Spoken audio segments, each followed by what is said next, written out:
Welcome to my channel. Today I'm going to show you how to go about resetting the maintenance light on the 2014 to 2019 Toyota Highlander. So let's turn the vehicle on by pushing the button twice,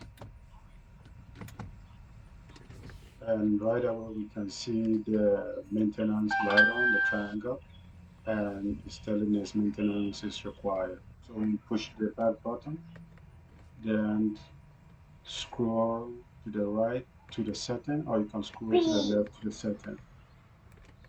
So we scroll either up or down to the maintenance system.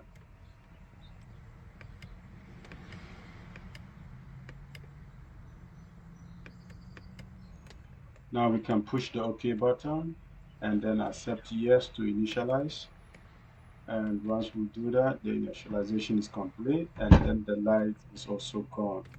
So that means the light has been taken care of until the next oil change. This is the simplest way that you can go about it, and I hope this video is helpful. Have a nice day.